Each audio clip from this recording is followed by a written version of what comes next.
ኢትዮጵያ ብቸኛና የመጀመሪያ የሆነ ግዙፉና ስመጥሩ ኩባንያ ካንጋሮ ኢንዱስትሪያልስ እንደዚህ G+4 በወለል አንድ አባወራ ብቻ የያዘ ኮምፓውንድ አፓርትመንት ሁሉም ለመኖር በሚመኛት ለቦሌ ኤርፖርት 5 ደቂቃ ርቀት ላይ በምትገኘው ቦሌ ቡልቡላ ላይ በአንድ አመት ውስጥ ሙሉ ለሙሉ አጠናቀን የምናስረክባቸውን ቤቶች በ4.8 ሚሊዮን ብር ቅድመ ክፍያ ብቻ መሸጥ ጀምረናል። ቤቶቻችን ባለ 2 እና ባለ 3 መኝታ ቤቶች ሲሆኑ ባለ 2 መኝታ 107 ካሬ በ13.7 ሚሊዮን ብር ሙሉ ክፍያ በ4 ሚሊዮን ብር ደግሞ 30% ቅድመ ክፍያ ባለ 3 መኝታ 130 ካሬ ሲሆን በ16 ሚሊዮን ብር ሙሉ ክፍያና በ4.7 ሚሊዮን ብር ሙሉ ክፍያ ለ5 ቀን ብቻ የሚቆይ ቅናሽ አድርገን ሽያጭ ጀምረናል።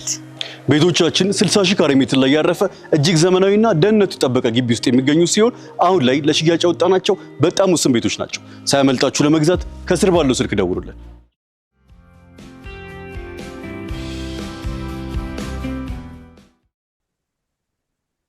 ጤና ይስጥልን ክቡራን ተመልካቾቻችን፣ ሲሳይ አጌና ከሉዓላዊ ሚዲያ አርብ ሐምሌ 3 2018 ዓመተ ምህረት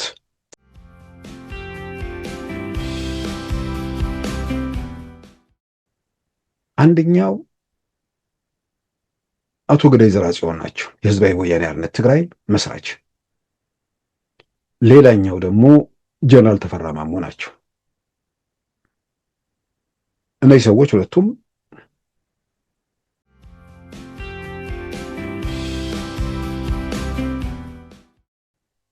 ፖለቲካ ውጥንቅጡ ምናልባት ለመረዳት ሊቸገሩ ይችላሉ።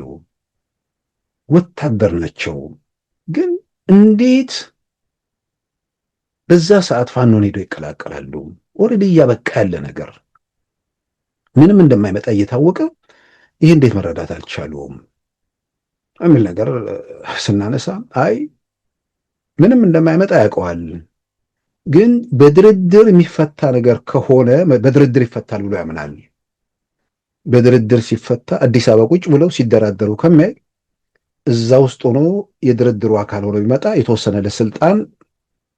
የስልጣን ሼር ለማግኘት ያለው እድል ይሰፋል። እንደዛ ሂሳብ ሰርቶ የሄደ ይመስለኛል ይላል።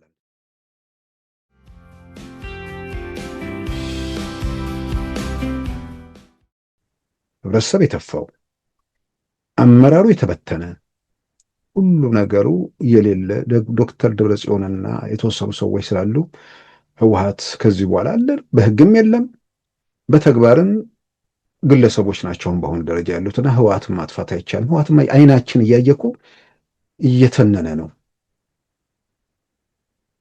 ምናልባት የሆነ ቀን ድንገት ከእንቅልፋችን ስንነሳ ጤዛ ሊሆን ይችላል። የቀሩትም ሰዎች ያለው ሁኔታ ያን እያረጋገጠ ነው። ስለዚህ ሰውን እንዴቱን ቁጣውን ኩርፊያውን ለመግለጽ ተብሎ ህወሓትን ማጥፋት አይቻልም። ከሁሉ የገረመኝ እሱ አይደለም።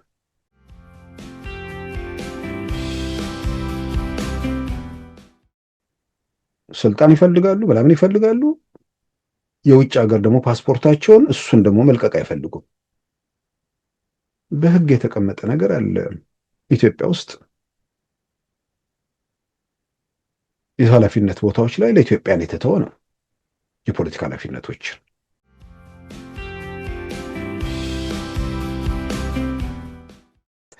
በዛሬው ፕሮግራማችን በእነዚህና በሌሎች ወቅታዊ ጉዳዮች ላይ ትኩረት አድርገናል። አሁን ወደ ዕለቱ ዜና እናመራለን። ባሳለፍነው ሰኔ ወር ከ40 በላይ ወታደራዊ የጭነት በረራዎች ወደ ኢትዮጵያ መጓጓዛቸው ተገለጸ። እንደ አውሮፓውያን አቆጣጠር ከሰኔ 1 እስከ ሰኔ 30 2026 በጠቅላላው በ30 ቀናት 41 ወታደራዊ በረራዎች ወደ ኢትዮጵያ መጓጓዛቸውን አፍሪሚ ኦሲንት የተባለው በረራዎችን የሚያሰሰው ድረገጽ ዘግቧል። ከሰኔ 30 በኋላም በረራዎቹ እስከ ትላንት በስቲያ መቀጠላቸውንም መረዳት ተችሏል። በረራዎቹም በአብዛኛው ያረፉት ቢሾፍቱ አየር ኃይል ግቢ እንደሆነም ተመልክቷል። የሐምሌ ወር እንደገባ እንደ አውሮፓውያን አቆጣጠር ሐምሌ 1 2026 የተጓጓዘው አውሮፕላን ባህር ዳር ማረፉም ታውቋል። የኢትዮጵያ መንግስት ከኤርትራ መንግስት ጋር ወደ ግጭት ሊያመራ ይችላል የሚሉ ትንተናዎች አሁንም በቀጠሉበት ያልተቋረጡት በረራዎች በኢትዮጵያ መንግስት በኩል እየተካሄደ ያለውን መጠነ ሰፊ ዝግጅት አመልካች ሆነው ተወስደዋል። ለ30 ቀናት ሳይቋረጥ በቀጠለው በረራ ውስጥ በአንዳንድ ቀናት ከአንድ ጊዜ በላይ በረራዎች የተመዘገቡ ሲሆን በተለይም ሰኔ 30 2026 በአንድ ቀን የነበረው በረራ 3 እንደነበርም ከተጠናቀረው ሪፖርት መመልከት ተችሏል። በ30 ቀናት ውስጥ ጨርሶ በረራ ያልተመዘገበባቸው ቀናት 3 ብቻ ሲሆኑ እነርሱም ሰኔ 3፣ ሰኔ 10 እና ሰኔ 27 እንደሆነም ተመልክቷል። አቪያኮን፣ ኢንቪክታ፣ ዛው ኤር እና ሚሊተሪ ኤር የተባሉ አየር መንገዶች ጭነቱን ካጓጓዙት ውስጥ በግንባር ቀደምትነት የተጠቀሱ ሲሆን በረራዎቹ የተነሱት ከዩናይትድ አረብ ኤምሬት አውሮፕላን ማረፊያዎችና ወታደራዊ ቤዞች እንደሆነም ተዘርዝረዋል። ብዙዎቹ በረራዎች አልሪፍ ከተባለው ወታደራዊ ጦር ሰፈር የተነሱ ሲሆን በአንድ ወር ጊዜ ውስጥ ከዚህ ጦር ሰፈር ወደ ኢትዮጵያ ያበረሩት የጭነት አውሮፕላኖች 26 መሆናቸውንም ከሪፖርቱ መመልከት ተችሏል። በአንድ ወር ጊዜ ውስጥ ከተደረጉት 41 በረራዎች 34ቱ በኢትዮጵያ ማረፋቸውን ያረጋገጠው አፍሪሚ ኦሲንት በተወሰኑት በረራዎች ላይ በታዩ የዳታ ክፍተቶች ቀሪዎቹ ሁሉም የት እንዳረፉ በእርግጠኝነት መናገር አይቻልም። አብዛኞቹ ወደ ኢትዮጵያ፣ የተወሰኑት ደግሞ ወደ ቻድ ኢንጃሚና ሳያመሩ እንዳልቀሩ ተዘርዝረዋል። የሐምሌ ወር ከገባም በኋላ እንደ አውሮፓውያን አቆጣጠር ሐምሌ 1 2026 ዛው ኤር በተባለ አየር መንገድ በበረራ ቁጥር ኢሉዥን 1176 ቲዲ የተመዘገበ አውሮፕላን ባህር ዳር ሲያርፍ ሐምሌ 2፣ ሐምሌ 5 እና 6 እንዲሁም ሐምሌ 8 የጭነት በረራዎች ወደ ኢትዮጵያ መቀጠላቸው ታውቋል።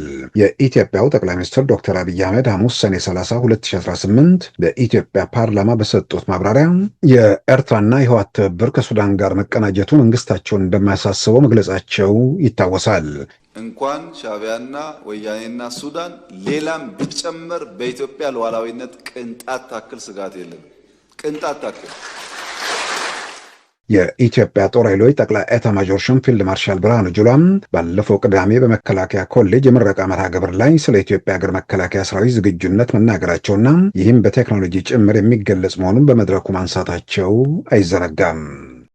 በምሽግ ላይ እግረኛውንና ታንከኛውን መድፈኛውን አቀናይቶ እያሰለፉ መዋጋት እየቀረ በምትኩ የጠላትን መሰረተ ልማትና ኢኮኖሚያዊ አቅም በሩቅ ማሽመድመድ የሚችሉ የረጅም ርቀት መሳሪያዎች በአነስተኛ ወጪ የተፈበረኩ የጠላትን ሰፈር እንደ ግሪሳ ወፍ በመውረር ስትራቴጂክ አቅሞችን ማዳከም የሚችሉ ሰው አልባ የአጥፍቶ ጠፊ መሳሪያዎች በኮሙኒኬሽን እና ኤሌክትሮኒክስ ዋርፌር መሳሪያዎችን በመጠቀም ጦርነትን በአጭር ጊዜ ማሸነፍ የሚቻልበት መንገድ እየቀረበ መምጣቱን መገንዘብ ያስፈልጋል።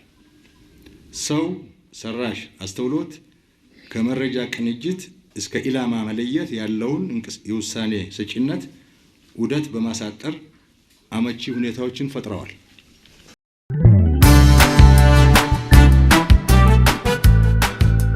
ሉዓላዊ ሚዲያን ይደግፉ። ስራዎቻችንን ለብዙ እንድናደርስ ሰብስክራይብ፣ ሼር፣ ላይክ በማድረግ ሉዓላዊ ሚዲያን ያጠናክሩ። እውነትን እንዘግባለን፣ ኢትዮጵያዊነትን እናቀነቅናለን። መድረኩ ግን ለሁሉም አመለካከት ክፍት መሆኑን እናረጋግጣለን። ሉዓላዊ ሚዲያ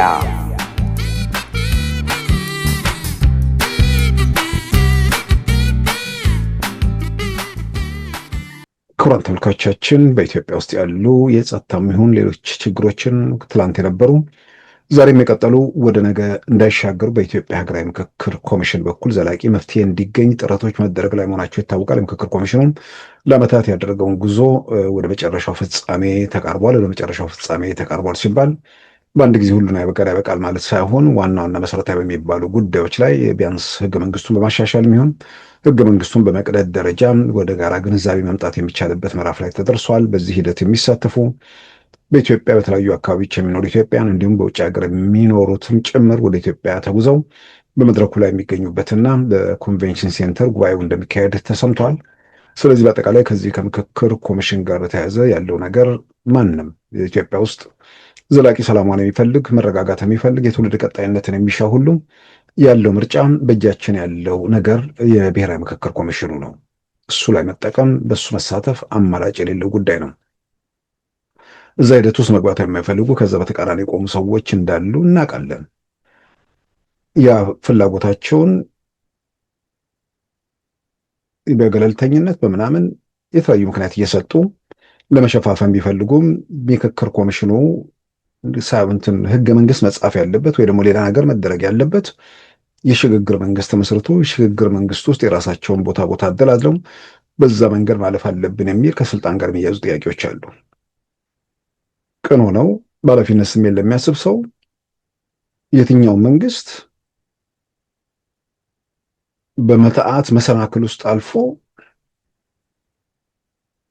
ፈተናዎችን ተቋቁሞ ራሱን በጠንካራ መሰረት ላይ ካቆመ በኋላ እንደገና ወደ መዋጮ ወይ ደግሞ የሌላ የግርግር መንግስት ውስጥ ራሱን ሊያስገባ የሚችልበት ሁኔታ እንደሌለ ከተገነዘቡ ከተጨባጭ ነገር ላይ ተነስቶ በመፍትሄ ላይ አስተዋጽኦ ማድረግ ነው።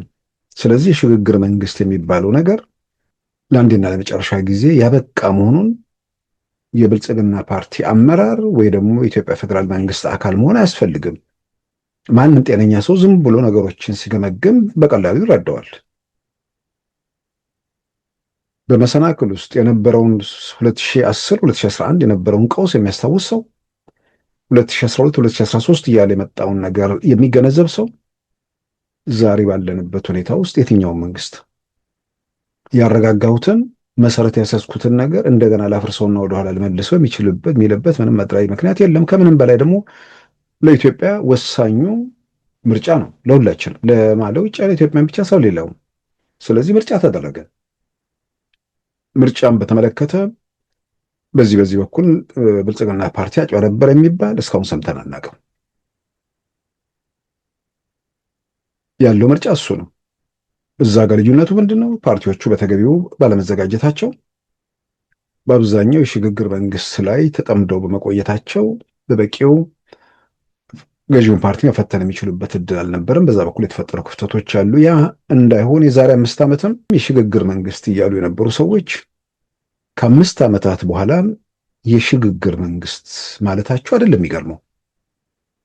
የዛሬ 5 ዓመት የሽግግር መንግስት ሲሉ የነበረው የመንግስት ቁመናና ዛሬ የሽግግር መንግስት ሲሉ ያለበት ደረጃ፣ የዛሬ 5 ዓመት የሽግግር መንግስት ሲሉ ሀገሪቱ ውስጥ ያለው የጸጥታ ሁኔታ እና ዛሬ የሽግግር መንግስት ሲሉ ኢትዮጵያ ያለችበት ደረጃ በየትኛውም መመዘኛ ሰዎች የሆነ ቦታ ላይ በቃ በተስፋ መቁረጥ ወይም ግራ በመጋባት ተመሳሳይ ነገር እየደጋገሙ ካልሆነ ከተጨባጩ ነገር ላይ ተመርኩዞ ተነስቶ ለመፍትሄው የራስን አስተዋጽኦ ማድረግ ነው። የሽግግር የሚባል ነገር በኢትዮጵያ ምድር ከዚህ በኋላ ሊፈጠር የሚችልበት እድል ዝግ ነው የሚለው ከሚገልጸው በላይ ዝግ ነው። እናም መፍትሄው በምክክር ኮሚሽኑ በኩል ኢትዮጵያ ውስጥ የነበሩ የቀጠሉ ወደ ነገ እንዳይሻገሩ በዛ ጉዳይ ላይ በደንብ በተገቢው ተወያይቶ መፍትሄ ማስቀመጥ በጣም በጣም አስፈላጊ ነገር ነው። ነገር ግን ኢትዮጵያ ውስጥ የማየው ምናልባት አንዳንድ ይሄ ጊዜ እንኳን መጣ ነው የሚያሰኘኝ በግሌ። ይሄ ጊዜ ከመምጣቱ ጋር ተያይዞ በመሀል የተፈጠሩ ምስቅልቅሎች፣ የሰው ሞት፣ እልቂቱ ምናምን እሱ ያስቆጫል። አልጋ በአልጋ በብዙ ነገር የተስተካከለ ነገር ማድረግ የሚቻልበትን እድል ቤተ መንግስቱን ሲፈለቁ ደንግጠው የወጡ ሰዎች በዛው ደንግጠው እንዲቀሩ ማድረግ የሚቻልበትን እድል ሁሉ እንዳለ እየታወቀ ሸኔ፣ ፋኖ ምናምን የሚባሉ ኃይሎች ብሔርተኞች ያቆሸሹት ነገር ቢያንስ ግዙፉን ጦርነት ማስቀረት ይቻል ነበር። ቲፒኤልኤፎች ያደረጉትን ጦርነት ማስቀረት ይቻል ነበር። ተመልሶ ቤተ መንግስት መግባት እንደማይችሉ ሲለቁ እንደፈሩት ሁሉ መመለስ በእሳት መጫወት መሆኑን ማሳየት ህብረተሰቡ ከዳር እስከ ዳር እንደሚነሳባቸው መገንዘብ የሚችሉበት ሁኔታ ቢኖር ኖሮ ሸኔ በምንድን ነው አዲስ አበባ ላይ ነው ባልደራስ ምናምን የሚባሉ እንደገናም ደግሞ ገና የአማራ ብሔርተኞች ገና በወጉ አልተደራጁም በአብን በምናምን በኩል እነሱ ሲያደርጉ የነበሩት ነገር ቲፒኤልኤፎቹ ትንሽ ተደፋፈሩ። ገፋ ብናደርገው መንግስት ብንሆን በተወሰነ ደረጃ የሚያጨበጭብልናል ብለው አመኑ። ያ ባይሆን ኖሮ ወደ አውዳሚው በአንደኛው ክፍለ ዘመን አሰቃቂ የተባለውን የ600,000 ሰው እልቂት ጦርነት ውስጥ አንገባም ነበር። ፋኖ የሚባል ኃይል ከዛ በኋላ ተነስቶ የአማራ ክልልን የደም ምድር አያደርግም ነበር። ሸኔ የሚባለውን ቡድን እንዲሁ እንትን እያለ እስከዛሬ መቀጠል የሚችልበት ነገር የለም። የንጹሐን ጭፍጨፋ፣ የህብረተሰቡ ሰቆቃ ባጭሩ መቀጨት የሚችልበት እድል ሁሉ ነበረ። ሁሉም በተሳሳተ ስሌት ውስጥ ገባ። ለነጻነት የታገለውም የመብት ትግል ያደረገውም፣ በሌላም በኩል ደግሞ ፈርቶ የተሸሸገውም ሁሉም ተወራጩ። በኢትዮጵያ በየሰፈራቸው በየጎጣቸው ገብቶ ተወራጩ። አንዳንዶቹ ከስልጣን ጋር በግልጽ የተያዘ ነገር ነው።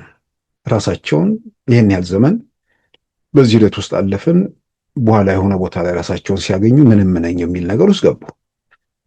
ስለዚህ ጥያቄያቸው ወይ ደግሞ አጀንዳቸው ስልጣን ላይ ካለው መንግስት ፍላጎት ወይ ደግሞ አጀንዳ ጋር ተቃርኖ እንደሌለው በግልጽ እያወቁም፣ ነገር ግን በዛ ሂደት ውስጥ ቦታ ስለሌላቸው ወይ ደግሞ ድርሻ ስለሌላቸው ያንን ወደ መረበሽ ወደ እንትን ውስጥ ገቡ። በክልል በምናምን ፓርቲ ደረጃ ደግሞ ሲንቀሳቀሱ የነበሩ በየብሔርተኛው ማለት ነው የክልል ፓርቲ ብሎ አልተንቀሳቀሱ። ለውጥ መጥቷልና ለውጡ እንዳለ ሁሉን ነገር ገለባብጦ የክልል መሪነት ምናምን ይዛልን ብለው የጠበቁ ሰዎችም ነበሩ። ልክ ሶማሌ ክልል እንደሆነው ሌላ ክልል ይሆናል ብላም ብለው ተስፋ አድርገው የነበሩ ነበሩ። ብቻ በየትኛው መንገድ ከስልጣን ከምናምን ጋር በተያያዘ የተፈጠሩ ነገሮች ያስከተሏቸው ሁኔታዎች ኢትዮጵያን ወደ በቀውስ በግርግር ውስጥ እንድትገባ አድርጓል። ያንን ማንም ሰው የሚጠራጠረው የሚክደውም አይመስለኝም። ችግር የሆነው በአብዛኛው ለውጡ ሲመጣ ከዳር እስከ ዳር ህዝቡ ተንቀሳቀሰ። ለውጡ ሲመጣ ነፃነቱም አብሮ ተወለደ። የተዘጋጉ ነገሮች ተከፈቱ። ሚዲያው፣ ኢንተርኔቱ ተለቀቀ። ለአንዳንድ ሰዎች አይገባቸውም። ምርጫ 97 ላይ ቴክስት ኢትዮጵያ ውስጥ ክልክል ነበር። በስልክ ቴክስት መለዋወጥ ዝግ ነበር። አሁን ሁሉ ነገር በእጅ ላይ ታየ። በአዋጅ በመመሪያ ቤትህ ውስጥ የምትመለከተው ቴሌቪዥን እንደዚህ መሆን የለበትም ተብሎ ያን ማድረግ ወንጀል የተባለባት ሀገር ነበረች። ያንን ወንጀል ይፈጽሙ የነበሩ ሰዎች አሁን ትግራይን ለብቻው አግኝተዋት ያንን አዋጅ ትግራይ ውስጥ መልሰው የደገሙት ማለት ነው። ትላንት እንዳነሳሁት በ2001 ሐምሌ ወር አባቶችን የኢትዮጵያ ኦርቶዶክስ ተዋሕዶ ቤተክርስቲያን ሊቃነ ጳጳሳትን ደህንነት አሰማርተው የደበደቡ ሰዎች አሁን የፌዴራል መንግስቱን ሲያጡ ደግሞ ትግራይ ውስጥ ታጣቂ አሰማርተው የኦርቶዶክስ አባቶችን በጥይት ለመደብደብ የሞከሩት ማለት ነው። የነበረውን ሽግግር የነበረውን ለውጥ በማናቸው መመዘኛ ለአንዳንዶች የማይገባቸው ምናልባት ከአንዳንዶቹ ጋር በኋላ ስናወራ ተወሰነ ቆም የሚሉት በኢትዮጵያ የለውጥ ዋዜማ የነበረ ብሔርተኝነት የአንዳንዶቹ እነዛን መግራት እኮ ቀላል ነገር አይደለም። ያ ብሔርተኝነት ባይገራ ኖሮ ምን ነበር ኢትዮጵያ ውስጥ የሚከተለው? በሌላ በኩል ያለው ብሔርተኝነት ለምን ተወለደ ብለው እንትን የሚሉ ሰዎች አሉ። ጨዋታው ከዚህ ከዘር ጋር የሚደረግ ነገር ብዙ ተከታይ ያለው ተብሎ ስለታመነ ለጭብጨባም የተመቸ ተብሎ የታመነው ያ በመሆኑ፣ በሌላም በኩል ደግሞ አንዳንድ ብሔርተኞች መረን የለቀቀ ነገሮች ሲገቡ የደነገጡና በዛው ይሄ ነገር ያስፈልጋል ብለው ደግሞ የተዘጋጁ እንዳሉም በተለያየ መንገድ እንረዳለን። ዞሮ ዞሮ ግን ኢትዮጵያ ውስጥ የመጣውን ለውጥ ተከትሎ ማንም ጤነኛ የሆነ ሰው የህብረተሰቡን ሰላም፣ የህብረተሰቡን ደህንነት ከምንም በላይ ደግሞ የሀገሩን ቀጣይነት በእስካሁን የመጣንበት በየጎጡ በየምናምኑ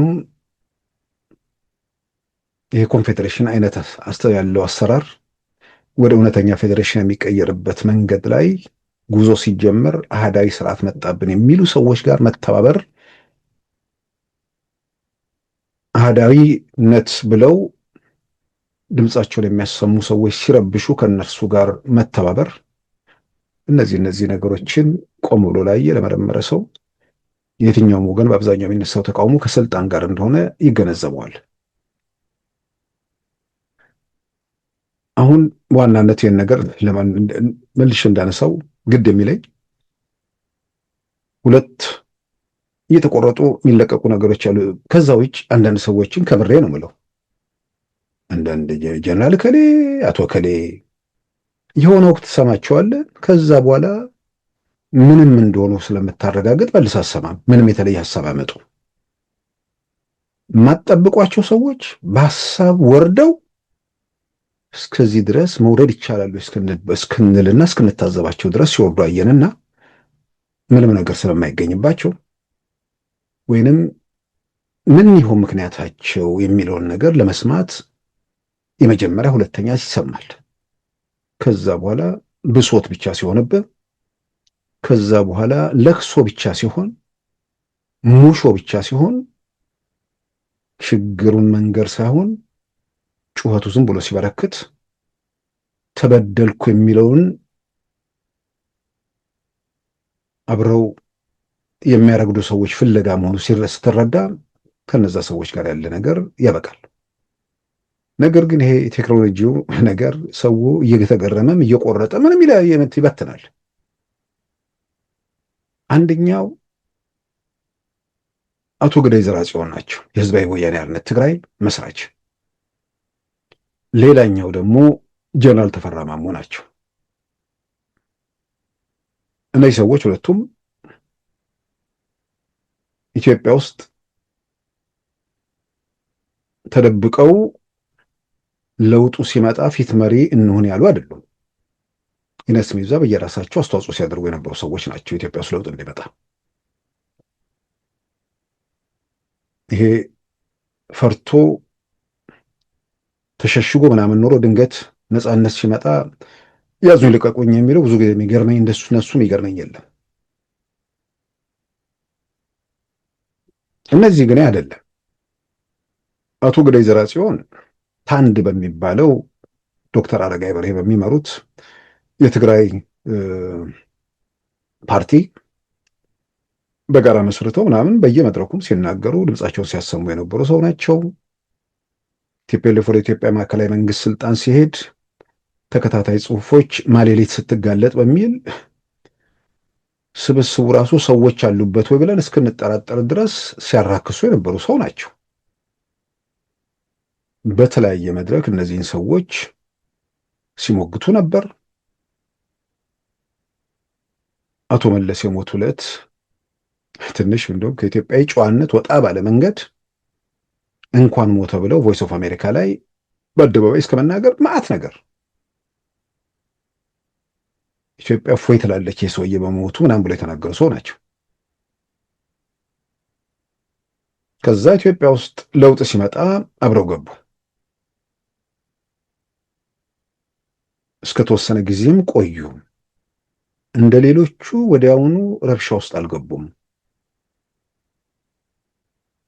ወደ ግርግር ወደ ምናምን ውስጥ አልታዩም። ፖለቲካ ውስጥ ቆይተዋል። ሂደቱን ይገመግማሉ። የትኛው መንገድ እንደሚያዋጣ ይረዳሉ። እኚህ ሰው ወደ ኩርፊያና ወደ ቁጣ መቼ ያመሩ? የትግራይ ጦርነት ተካሂዶ በጦርነቱ ቲፒኤልኤፍ ተመቶ የፕሪቶሪያ የሰላም ስምምነት ከተፈረመ በኋላ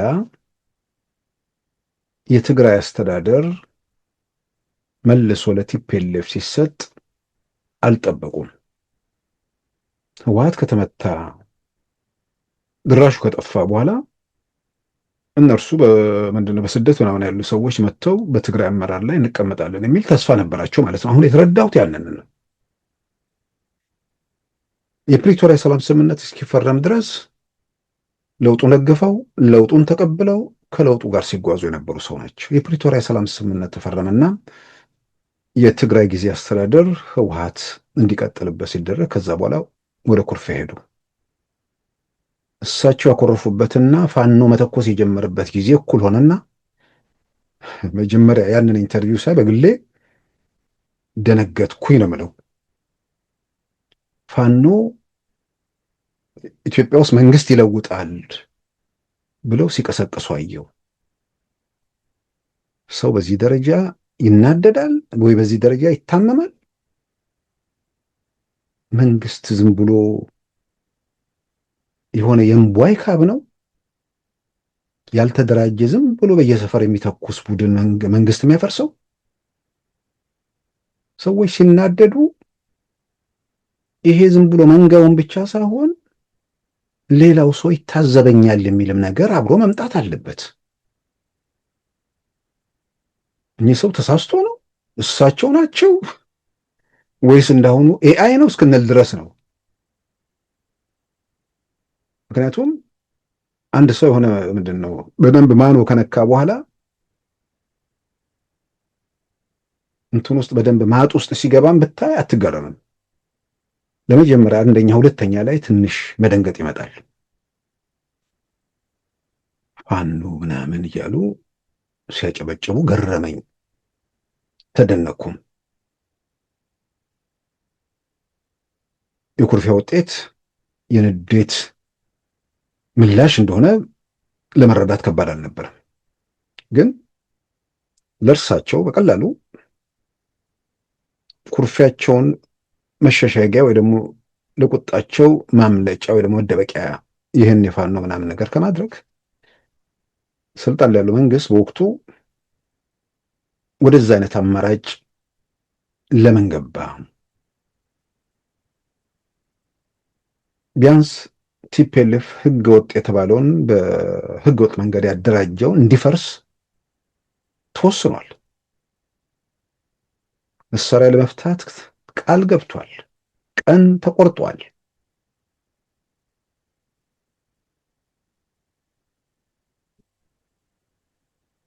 የመስዋዕትነቱ ምላሽ ተገኝቷል። ምንም በማያጠራጥር መልኩ ጥያቄ መሆን ያለበት በተባሉት መሰረት ጉዳዮቹ መፈጸማቸው አለመፈጸማቸው እሱ ማረጋገጥ፣ የትግራይ ህዝብ ከምር ከነዚህ ሰዎች እስረኝነት እንዴት ይወጣል የሚለው ላይ ማተኮር ነበር። ግን ጊዜያዊ አስተዳደር የሚመሰረተው ህወሓትን መልሶ በኢትዮጵያ ምድር ላይ ከዛ ጦርነት በኋላ አናየውም፣ እኛ ቦታው ላይ እንቀመጣለን የሚል ተስፋ ነበር ማለት ነው።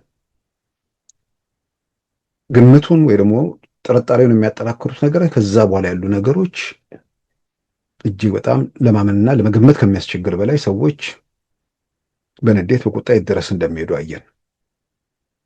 በኋላ የፋኖ የምናምን ነገር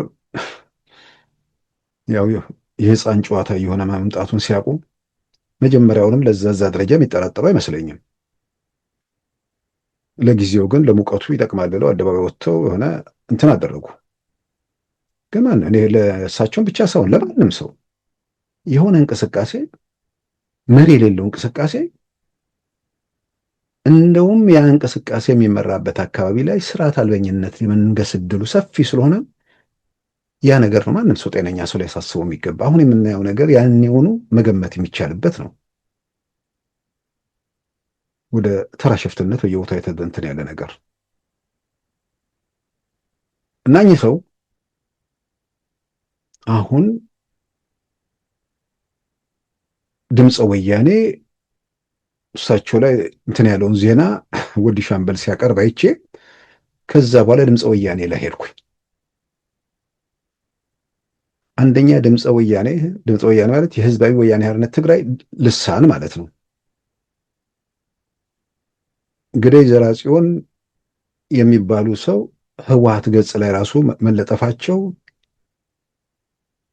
የክፍለ ዘመኑ ትንግርት ነው። በጠላትነት በምናምን ተፈርጀው እንትን ያሉ ሰው ናቸው።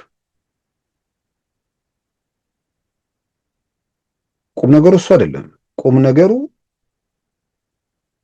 አሁን ደግሞ ፋኖ የሚባል ነገር የለም፣ ቲፒኤልኤፍም እየተፍጨረጨረ ነው፣ ሁሉም በየአቅጣጫው እየሮጠ ነው፣ ሁሉም እየተመታ እየተቆነጠጠ ነው። እነዚህ ሁሉ ከሌሉ ሁሉ ነገር አበቃ የሚል ይመስለኛል። ህወሓትን ማጥፋት ዝም ብሎ እንደዚህ ቀላል አይደለም ብለው አቶ ገዳይ ዘርአጽዮን ተናገሩ። ህወሓትን ማጥፋት ቀላል አይደለም። የትኛው ነው ህወሓት? ህወሓት 1993 ግማሽ አካሉ ተገምሶ የወጣ ህወሓት ማለት ነው። ተጽዕኖ ፈጣሪ የነበሩ አቅምም ያላቸው ሰዎች ስለነበሩ መርከሙ ብዙ ሳይታይ በእናቶ መለስ ትከሻ ላይ እስከ 2012 ተሻገረ። በ2004 በኛ ከዛ በኋላ ህወሓት አለ። ራሱ የመጀመሪያው እርሳቸው ደጋግሞ የሚሉት ነገር ነው። ህወሓት ሞቷል ነበር ይሉ የነበረው። አቶ መለስ ሲሞት ህወሓት አፈር ተመለሰበት ነበር ሲሉ የነበረው ራሳቸውም ጭምር። እንደዚህ አፈር ተመለሰው የሚል ሳይሆን በሆነ ቋንቋ ይናገሩት ነበር። ከዛ በኋላ ጦርነቱ መጣ። ከጦርነቱ በፊት መሰባሰብ ተደረገ። 45ኛ ምናምን የህወሓት በዓል ተብሎ ቲፒኤልኤፎች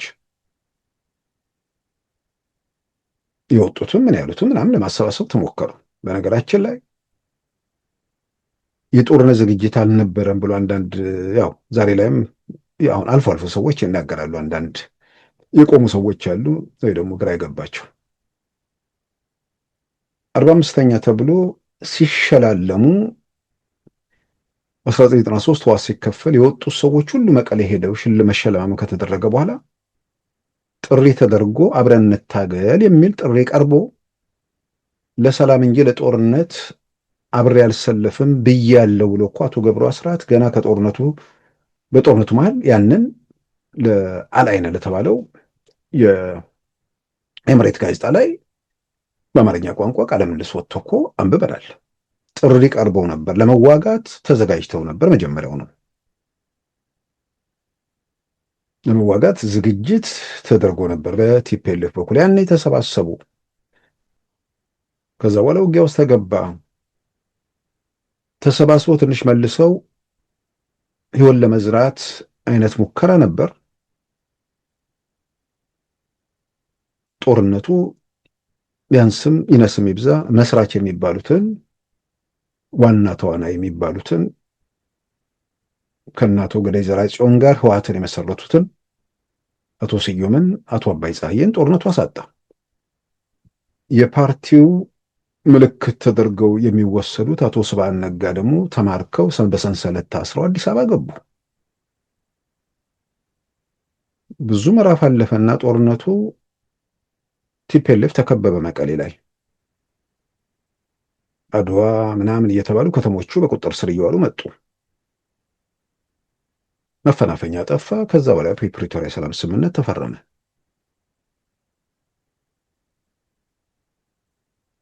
ከዛ ስምምነት በኋላ የተረፈው ቡድን በማናቸውም መመዘኛ በምን መስፈርት ቢታይ በጣም የታሻሉ ሰዎች ከሂደቱ ወጡ። በጦርነቱ ወቅት ቃል አቀባይ ሁሉ ነገራቸው የነበሩት አቶ ጌታቸው፣ ዋና አመራር በወታደራዊ ጉዳይ ላይ ቢጠቀሱት ጀነራል ጻድቃን፣ ሌሎች ወታደራዊ ጀነራሎችና በርካቶች ከሂደቱ ወጡ። ህወሓትን ማጥፋት ማለት ቀላል አይደል። ምንድን ነው ህወሓት? ከምንም በላይ የትግራይ ህዝብ አዳኜ መፍትሄ ምንድን ነው ሁሉ ነገር አድራጊ ፈጣሪ ያለኔ ምንም የለህም ሲል በተወሰነ ደረጃ ሲቀበለው የነበረው ማህበረሰብ ዛሬ ከዚህ ቡድን እየሸሸ ያለበት ሁኔታ ነው።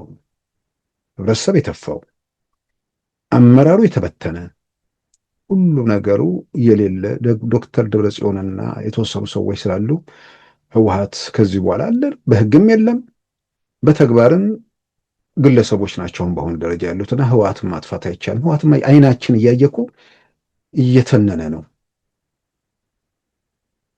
ምናልባት የሆነ ቀን ድንገት ከእንቅልፋችን ስንነሳ ጤዛ ሊሆን ይችላል። የቀሩትም ሰዎች ያለው ሁኔታ ያን እያረጋገጠ ነው። ስለዚህ ሰውን እንዴቱን፣ ቁጣውን፣ ኩርፊያውን ለመግለጽ ተብሎ ህወሓትን ማጥፋት አይቻልም። ከሁሉ የገረመኝ እሱ አይደለም። ህወሓት በፕሪቶሪያ ሰላም ስምምነት ከኛ ጋር ሆናችሁ ፋኖንና ሻዕቢያን እንውጋ ብሏቸው እምቢ ብለዋል። እኛ እኮ ህወሓትን ውሸታሞች መሆናቸውን በደንብ ሳናቅ በፊት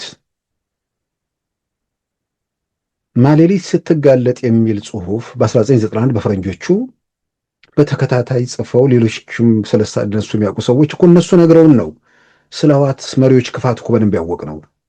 በኋላ ኖረንበት በደንብ አየናቸው እንጂ ከእውነት ጋር አይተዋወቁም።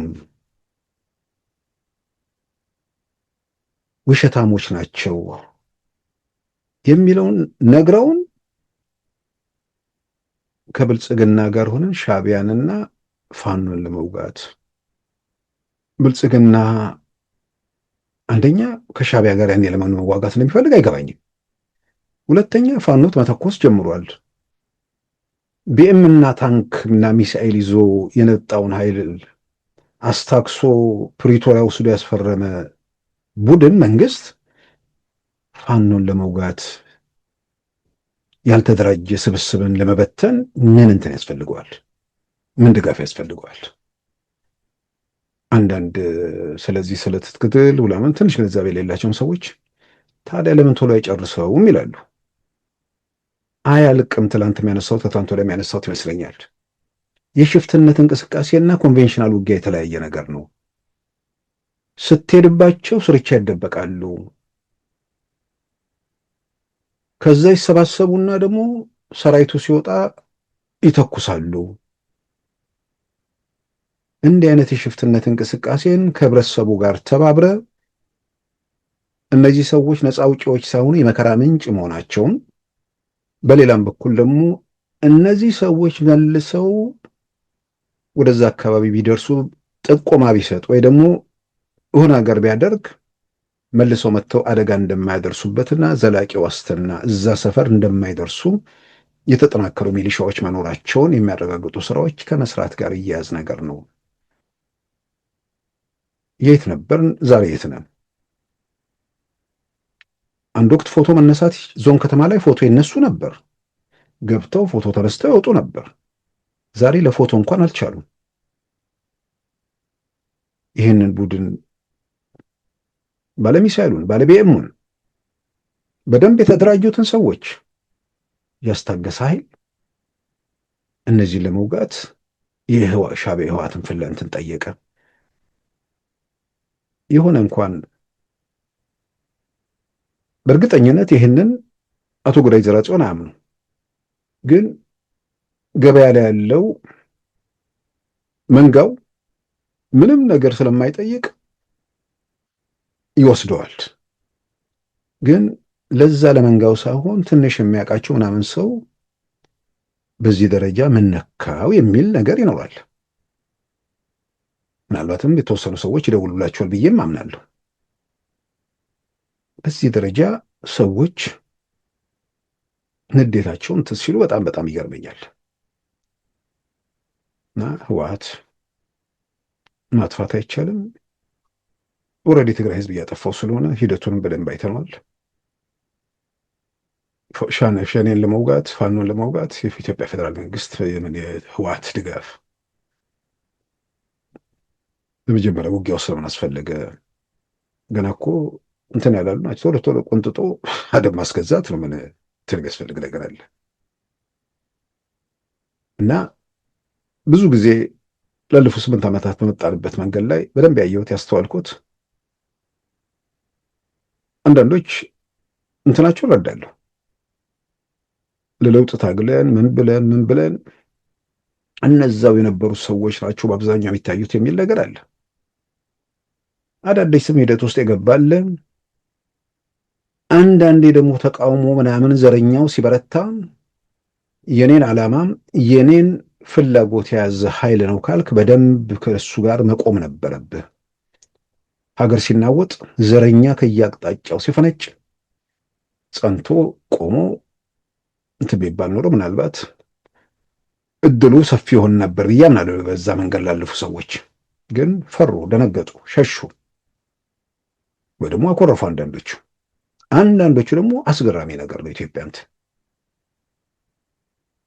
ስልጣን ይፈልጋሉ፣ ምናምን ይፈልጋሉ። የውጭ ሀገር ደግሞ ፓስፖርታቸውን እሱን ደግሞ መልቀቅ አይፈልጉም። በህግ የተቀመጠ ነገር አለ። ኢትዮጵያ ውስጥ የኃላፊነት ቦታዎች ላይ ለኢትዮጵያን የተተወ ነው። የፖለቲካ ኃላፊነቶች በሙያ በምናምን እስኪያለ ደግሞ ማንም መሳተፍ የሚችልበት በተለይ ደግሞ ትውልድ ኢትዮጵያዊ ሲሆን የሚፈቀድበት ሁኔታ አለ። ግን የፖለቲካ ጉዳይ በፓርቲ ተደራጅቶም ይሁን በመንግስት ኃላፊነት ውስጥ ለማለፍ የኢትዮጵያዊ ዜጋ መሆን ያስፈልጋል። ይሄንን ለማድረግ ትንሿን ነገር አንድ ሰው የፖለቲካ ፍላጎት ከሌለው ወያኔ አንድ ጥሩ ነገር አድርጓል። ለመናገር ኢትዮጵያዊ ዜጋ ሆነው ማለትም ትውልድ ኢትዮጵያዊ ሆነው የውጭ ሀገር ዜጋ የወሰደ ኢትዮጵያ ውስጥ ጥምር ዜግነት ስለማይፈቀድ አንድ ኢትዮጵያ የተወለደ ሰው ኢትዮጵያዊ ማለት በሀገሩ ትውልድ ኢትዮጵያዊ የአሜሪካ ወይ ደግሞ የአውሮፓ ሀገራትን ፓስፖርት ስለወሰደ ህጉ ከአንድ አሜሪካዊና ከአንድ ጃፓናዊ ጋር እኩል ነበር የሚያስተናግደው። በቲፒኤልኤፍ ጊዜ ትውልደ ኢትዮጵያ የሚባል የሎ ካርድ ቢጫ ካርድ መጣ። ያ ትውልደ ኢትዮጵያዊውን ከራሱ ከሌላው ኢትዮጵያዊ ጋር አስተካከለው። ምንም የሚጎልበት እንትን የሚልበት ነገር የለም። ለምሳሌ የውጭ ሀገር ዜጋ በኢትዮጵያ ቀደም ሲል በነበረው ህግ ቋሚ ሀብት የማፍራት መብት የለው። ተንቀሳቃሽ ነገር መግዛት ይችላል። ቤት የመግዛት መብት አልነበረውም። ትውልድ ኢትዮጵያዊ የሚለው ነገር ከመጣ በኋላ ግን ልክ እንደ ኢትዮጵያ ይሄን ማድረግ ይችላል። የሚከለክለው ነገር በምርጫ ውስጥ በኢትዮጵያ ፖለቲካ ውስጥ መሳተፍን ነው። ኢትዮጵያ ፖለቲካ ውስጥ ገብቶ አስተዋጽኦ ማድረግ እችላለሁ፣ ይህን ማድረግ እችላለሁ የሚል ሰው በኢትዮጵያ ጉዳይ ላይ በፖለቲካ ተሳትፌ ሀገር ለመለወጥ ወይ ደግሞ ሀገር ላይ ሆነ ነገር አድርጋ ማድረግ እችላለሁ ከዳር ሆኖ አይደለም፣ አክቲቭሊ ፖለቲካ ውስጥ ገብቼ ይህን አድርጋለሁ የሚል ሰው በጣም ትንሽ ነገር ነው። እዛ ጋር ከደረሰ ፓስፖርቱን ለምን አይመልስም? ጀዋር እኮ መለሰ። በጣም መገረም ያለብን መደነቅም ያለብን በዛ ነው። ጀዋር መልሷል። ይቆጫል አይቆጭም አላውቅም። ስካር ላይ ነበር እርግጠኛ ነኝ። ይሄ ስልጣን ላይ ያለው አህዳዊ መንግስት እሱ የሚለው በዚህም ብላ ዋክበን መንበሩን እንይዛለን ብሎ አሰበና ተዘጋጅቶ ነበር። ግን ፓስፖርቱን መልሷል። ያንን ለማድረግ ያልፈለጉ ሰዎች ስልጣን ደግሞ የሚመኙ ሰዎች ነበሩ። ትንሽ ግራ የሚያጋባ ነው። ኢትዮጵያ እንትን ውስጥ አንዳንዴ የመጀመሪያ ምዕራፍ ላይ እንዲያን ነገሮች ነበሩና አሁንም አቶ ገዳይ ሰከን ብለው ራሳቸውን ብዙ ተዝብት ውስጥ ባይከቱ ጥሩ ነው ብዬ አምናለሁ። ጀነራል ተፈራ እንደመሰለኝ ከአንዳንድ ሰዎች ጋር ሰወራ ፖለቲካ ውጥንቅጡ ምናልባት ለመረዳት ሊቸገሩ ይችላሉ። ወታደር ናቸው። ግን እንዴት በዛ ሰዓት ፋኖን ሄደው ይቀላቀላሉ? ኦልሬዲ እያበቃ ያለ ነገር ምንም እንደማይመጣ እየታወቀ ይህ እንዴት መረዳት አልቻሉም የሚል ነገር ስናነሳ አይ ምንም እንደማይመጣ ያውቀዋል፣ ግን በድርድር የሚፈታ ነገር ከሆነ በድርድር ይፈታል ብሎ ያምናል። በድርድር ሲፈታ አዲስ አበባ ቁጭ ብለው ሲደራደሩ ከሚያይ እዛ ውስጥ ሆኖ የድርድሩ አካል ሆኖ ቢመጣ የተወሰነ የስልጣን ሼር ለማግኘት ያለው እድል ይሰፋል። እንደዛ ሂሳብ ሰርቶ የሄደ ይመስለኛል ይላል አንድ ሰው ስናወራ ማለት ነው። በተወሰነ ደረጃ ሊያውቃቸው ይችላል፣ ያ ሰው ሊሆን ይችላል እንጂ የፋኖ እንቅስቃሴ መንግስት ይሆናል ብሎ በዛ ደረጃ ያስባሉ ብዬ ልገምት አልችልም። ከውትድርና አንጻር ከፖለቲካ አንጻር ያለውን ትላንት አባይ ነው ማን ነው ሮሃ ቲቪ ላይ የሰጡት ያው ተቆርጦ የሚወጣ ነገር አለ እንዳልኩት ነው። የትኛው ሚዲያ ላይ ይሁን ምናምን አንድ ሁለት ምናምን ጊዜ ሰዎችን መረጃ ፍለጋ ምናምን ስለሆነ ጉዳይ ያላቸውን ግንዛቤ የማናውቀውን አንድ ያንን ነገር ይሰማል። የሆነ ቦታ ላይ በቃ ሀዲዱን የሳቱ ሰዎች የሚያወሩት ለመንጋው እንዲመች ብቻ እንደሆነ ስትረዳ ምናልባት መልሰ መሰማቸው የሆነ ክስተት ኖሮ ከዛ ክስተት ጋር ተያይዞ ለምሳሌ ባለፈው ምርጫ ብቅ አሉ ምርጫው በተካሄደው ጊዜ እና አሁን የተቆረጠ አይደለም ዛሬ የሰማሁት ኤምኤስ ላይ ስለ ምርጫው የሚያወሩትን ለመስማት ጓጓው። ምክንያቱም ለምንድን ነው የት ሄደው ነው 95 በመቶ የያዝንበት ባሉት አካባቢ ላይ የነሱ የት ሄደው ነው የሁሉ ምርጫ የሁሉ ህዝብ ወጥቶ ምርጫ ያደረገው? ስለዚህ ወይ ከመንግስት ጋር የዛን ዕለት አንተኩስም ብለው ተስማምተው ነው ወይ ምንድን ነው? ትንሽ ግራ የሚገባ ነገር ስለሆነ ልስማቸው ብዬ ስሰማቸው ደነገጥኩኝ። ባለፈው አቅርቤዋለሁ። እንዳለ ምርጫውን አክሽፈነዋል አሉ። ለእነሱም ለቲፒኤልኤፍም ለሁሉም በተደጋጋሚ አንድ ምላት ነገር አለች። ሰው በአይኑ የሚያየውን ነገር ከካድከው በኋላ የማይታየውን ነገር ልታሳምኑ አትችልም። ምርጫ ከዳር እስከ ዳር ተካሂዶ ገጠር ወረዳዎች ድረስ በቪዲዮ እሳቸው እዛው ያሉበት አካባቢ ሸዋ ላይ ቡልጋ ላይ የተካሄደ ምርጫ የአማራ ክልል በቪዲዮ አቅርቦ እኛም እዚህ ላይ አቅርበነዋል። እንግዲህ የሆነ ጎጆ ምናምን ውስጥ ተደብቀው እንደሆነ ምንም የሚያጠራጥር ነገር አይደለም። ይሄ ባለበት ሁኔታ ውስጥ ያኔ ስሰማቸው ያሻሻሉት ነገር ምንድን ነው? እዛ ላይ አንድ ጎጃም ፋኖ ላይ ያ ቃል አቀባይ የሆነው ልጅ በጣም ብዙ ሰው እንደ ኮሜዲያን የሚያየው ልጅ ማለት ነው። ምንድነው ከፈለግን በሚቀጥለው ቀን አዲስ አበባ መግባት እንችላለን፣ እስኪ እንዲወጡ እድል እንስጣችሁ ብለን ነው እንዲህ ነገር የሚናገር ልጅ ማለት ነው። ማርሸት የሚባለው ጀነራል ተፈራ ወደ እሱ ቀረብ ብሎ ጠበቁኝ። ምናልባትም ለመቅደም የሚጣደፉ መሰለኝ።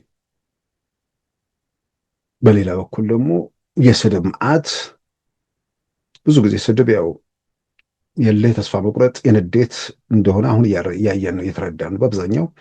አሁን በሁሉም አቅጣጫ ማየው ይሄ የሆነ ቡድን የሆነ ሰፈር ሰዎች ተሰባስበው መንግስት ሲሆኑ የጠበቁ ሰዎች ሁሉም በየአድራሻው ተቆነጠጠና ምንም እንደማይሆን ሲያረጋግጡ አሁን ብስጭታቸውን በምክንያት በምናምን ድሮም በምክንያት አልነበረም። አሁን ተራ ስድብ ውስጥና ዘለፋ ውስጥ በልሰው ሊጠገኑ የማይችሉበት ነገር እያደረጉ ነው። የአሁኑ ኢንተርቪው ላይ ጀነራል ተፈራ የገረመኝ ማቴሪያል አንድ ሁለት ነገር ላንሳ። ከህወሓት ጋር ካለው ማለት ከአንደኛው ከነ ዶክተር ደብረጽዮን ቡድን ጋር እየሰሩ መሆናቸውን እነርሱ በቃ ከእናንተ ጋር ጠላትነት የለንም ብለውናል።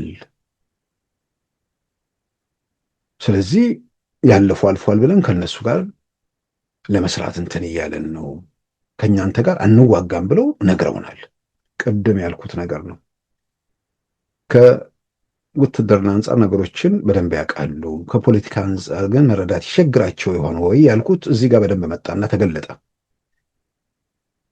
ወይስ ቲፒኤልኤፍ ዋና የጋራ ጠላት አለን ብለውናል፣ እኛም የጋራ ጠላት አለን። አንዳንዶች ሳይረዱ ህወሓትን ይዛችሁብን ልትመጡ ነው ይላሉ። ሀገራቸው አይደለ እንደ መምጣት መብታቸው ነው አሉ። ለምን ስለሳቸው ሳይሆን ምናልባትም ይህንን ትክክል ነው ብለው በተወሰነ ደረጃ የሚቀበሉ ሰዎች የሉም ማለት አይደለም። እኚህ ሰው ጀነራል ተፈራ እስር ቤት ነበሩ፣ ህወሓትን ተቃውሞ ማለት ነው። ጀነራል ሆነው ስራ ላይ ያሉ ህወሓትን እንጥላለን ብለው ወደ ወህኒ ተግዘዋል። አሁን ጥያቄው ለእርሳቸው ወደ ወህኒ የተጋዙት ለምንድን ነው ነው? ህወሓት ጭቆና፣ ህወሓት አፈና፣ ህወሓት በሀገሩ ሌላውን ባይተዋርና ተመልካች ያደረገበት የፖለቲካ ስራ ስለሆነ አይደለም? ይሄንን በማድረግ የተጸጸቻለሁ ብሎ ይሄ ቡድን ተናግሮ ያውቃል? እንደውም ስለ ትክክለኛነቱ አይደለ በየዕለቱ በአደባባይ ያወጃለሁ። የአማራ አካባቢ ትግል አንደኛው አጀንዳ ወልቃይት አይደለ? ራያ አይደለ? እንደዚህ አይደለ? ሌላውን ነገር ወደ በኋላ እንነጋገራለን። አስቂኛዋ እሺ ቲፒኤልኤፍ ቢያንስ እናንተ ለምትሉት የወልቃይትን ጉዳይ በህገ መንግስቱ መሰረት ወደፊት እንፈተዋለን ብሏል። ይሄ ላይ ደጋፊዎቻቸው የምናገረው ነገር ነው። እነሱ አንዴ የሆነ ነገር ውስጥ ገብተዋል። መውጫ ነገር የለም። የሆነ ነገር መጥቶ ከማንም ተባብረው አሁን የስልጣን የምናምን የሆነ ነገር ይሳካል ብለው የሚያስቡ አይመስለኝም። ብቻች ምን ተፍረታቸውን የሆነ ቦታ ላይ ገብቷል። ከዚህ የሆነ ተአምር መንጭቆ እንዲያወጣቸው የሚመኘው ይመስለኛል። እና ከቲፒኤልኤፍ ጋር ለምን ታገልክ? ያን ሲያደርግ የነበረ ቡድን ቢያንስ እዛው እስር ቤት እያላችሁ እነ ኮሎኔል ደምሰው በጥይት የተደበደቡበት ማለት ነው። ያኔ የነበራችሁ ጥያቄ ቲፒኤልኤፍ ይህን በደል አድርሻለሁ፣ አማራን በዚህ ጨቁኛለሁ፣ ቀሪውን የኢትዮጵያ ሕዝብ ይህን ችግር አድርሼበታለሁ ብሎ ጸጸቱን ገልጾ ይህን ባላደረግኩ ብሎ ተቆጭቶ ያውቃል። በሌላም በኩል በህገ መንግስት እመራለሁ፣ በህግ መሰረት የወልቃይት ጉዳይ ያልቃል ብሎ ያምቃል። አሁን በህግ መሰረት እንዲፈታ ሲባል አይደለ እየተቃወመ ያለው። ከሁሉ በላይ አሁንም በነገራችን ላይ እንዲህ አይነት ነገር ሳነሳል ሰዎቹን እያሰብኩ አይደለም። በተለያየ መንገድ እዚህ ውስጥ ያሉ ነፍሳት አሉ፣ በቃ መዳን ያለባቸው የሆነ ነገር ላይ ተጥደው የቀሩ ማለት ነው።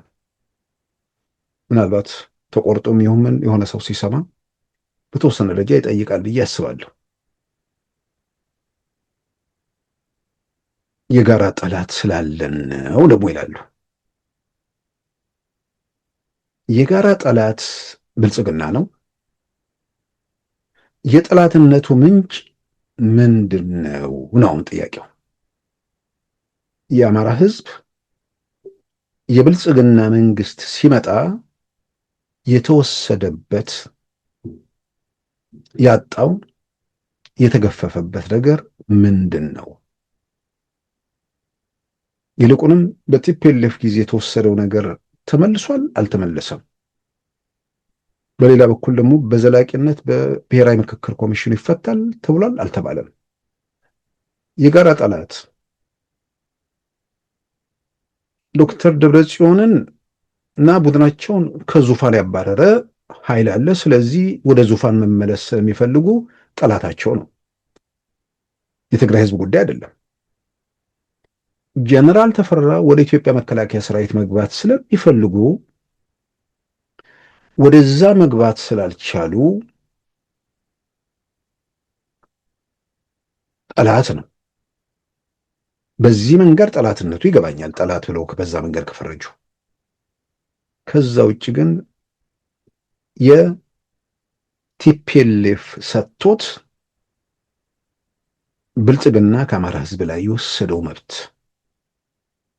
እናንተ ያኔ ስትታገሉ ወይ ደግሞ እስር ቤት የተጋዛችሁበት ወንጀል የፈጸመ ቡድን ከነዚያ ጸጸቱ ሳይማር ወይ ደግሞ ጸጸት ሳያድርበት ለማረም ሳይዘጋጅ አብሬያችሁ የጋራ ጠላት ላይ እንነሳ ሲባል ጠላት በቲፒኤልኤፍ ጠላት የተባለው የተወሰደውን መብት የመለሰው አካል መሆኑንም እታገለዋለሁ ለምታገለታለሁ ለምትለው ህዝብ የማስረዳት ግዴታም አለ። በአጠቃላይ ቲፒኤልኤፍም ይሁን ፋኖም ይሁን ሸኔም ይሁን አሁን ገና ምልመላ ላይ ያሉትን አርዱፍም ይሁን ኦብነግም ይሁን በጣም በእርግጠኝነት እርግጠኛ ከሚለው ከሚገልጸው በላይ በእርግጠኝነት የትኛውም ማህበረሰብ ቲፒኤልኤፍ ከጫንቃው ላይ በመውረዱ ያገኘው እንጂ ያጣው ነገር የለም። የትግራይ ህዝብ ጭምር ብዙ የትግራይ ተወላጅ የሆኑ ስልጣን ምናምን ላይ የነበሩ ሰዎች አሉ። እነሱ ይዘርፋሉ። ብዙሃኑ በመከራ ውስጥ ነው ያለፈው። ለህዝቡ ነው ምለው። ብዙ የተፈናቀሉ ዘራፊዎች መኖራቸውን ረስቸው አይደለም። ስለዚህ ስልጣን ላይ ያለው ኢትዮጵያ ማዕከላዊ መንግስትን የተቆጣጠረው አሁንም በምርጫ አሸንፎ 2019 መስከረም 25 መንግስትነት ለማወጅ እየተንቀሳቀሰ ያለው ቡድን የዚህ ወይም የዚያኛው ማህበረሰብ ላይ መብትን የወሰደበት፣ የቀነሰበት፣ የገደበበትን ነገር ማስረዳት ከነዚህ አምፀው ከሚንቀሳቀሱ ኃይሎች ይጠበቃል። እስካሁን ያልተሳካላቸው ከምር ጥያቄ ኖሮባቸው ጥያቄውን ማስረዳት ባልመቻላቸውም ሊሆን ስለሚችል ወይ ጥያቄያችሁን አደራጅታችሁ ማቅረብ የምትችሉበት ሁኔታ ብትፈጥሩ።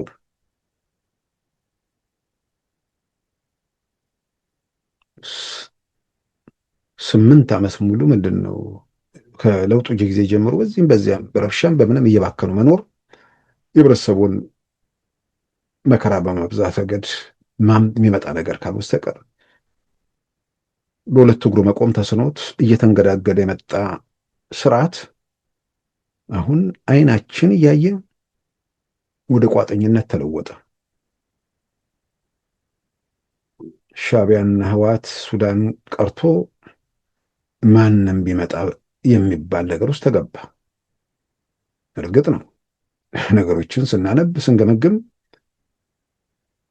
ሻዕቢያም ህወሓትም ስብርባሪው ህወሓትም አሁን በዚህ ቁመና ላይ ያለው ሻዕቢያም የውስጥ ችግሩን ያልፈታው እርስ በርሱ የሚተራመሰው የሱዳን መንግስትም ምንም ማምጣት የሚችሉበት ሁኔታ የለም። ስለዚህ የኢትዮጵያ መንግስት ደግሞ አዲሱን ዓመት 2019 አዲስ መንግስት መስራታ ጋር ተያይዞ ምናልባት በአንድ በኩል ከዚህ ከኑሮ ውድነት ከምናምን ጋር የሚያያዙ ነገሮች እሱን ያው በየጊዜው አድሬስ እያደረጉት ነው። በዘላቂነት መውጫ ነገር ስራ ከተሰራ እንቅስቃሴ ያለ ኢኮኖሚው ከተፍታታ ችግሩ በተወሰነ ደረጃ እየቀነሰ ምናምን የመሄድ ዕድሉ ሰፊ ነው። ከቀውስ መውጣት፣ ውዝግብ መቋጨት፣ ሰላምን ማረጋገጥ ይህን ነገር ደግሞ የበለጠ ያፋጥነዋል። ተኩሰው ምንም የሚያወጡት ነገር በሌለበት የሚተኩሱበትም ምክንያት በሌለበት በአንድ በኩል ህብረተሰቡ ለምን ይጎሳቆል፣ በሌላም በኩል ደግሞ ለጥይት ለምን መግዣ እየተባለ የሀገር ኢኮኖሚ እዛ ላይ ለምን እንትን ይበል። ስለዚህ እነዚህ ኃይሎች አሁንም በተለያየ መንገድ ስልጣን ላለው መንግስት ጥሪ ያቀርበዋል። በሰላማዊ መንገድ ተነጋግረው ተወያይቶ ችግራቸውን ለመፍታት መሞከር ነው። ችግራቸው እንዳልኩት እንደምረዳው እንደምገነዘበውም በአደባባይ ብዙ ጊዜ ጮኸን እስካሁንም የሚነግረን ያጣ ነው የዚህ ወይም የዚያኛው ማህበረሰብ የሚባል ጥያቄ የለም። የዚህኛው ወይም የዚያኛው ቡድን የስልጣን ጥያቄ እንዳለ እናውቃለን። ስለዚህ የስልጣን ጥያቄ እንዴት ይስተናገዳል? እሱን ስልጣን ላይ ካለው መንግስት ጋር ተነጋግሮ ለችግሩ መፍትሄ ለመስጠት መንቀሳቀሱ በጣም አስፈላጊ ነው ብዬ አምናለሁ። ክቡራን ተመልካቾቻችን የዛሬ አርብ ሐምሌ 3 2018 ፕሮግራማችን በዚሁ ተጠናቋል። ጤና ይስጥልን። ሉዓላዊ ሚዲያን ይደግፉ። ስራዎቻችንን ለብዙ እንድናደርስ ሰብስክራይብ፣ ሼር፣ ላይክ በማድረግ ሉዓላዊ ሚዲያን ያጠናክሩ። እውነትን እንዘግባለን፣ ኢትዮጵያዊነትን እናቀነቅናለን። መድረኩ ግን ለሁሉም አመለካከት ክፍት መሆኑን እናረጋግጣለን። ሉዓላዊ ሚዲያ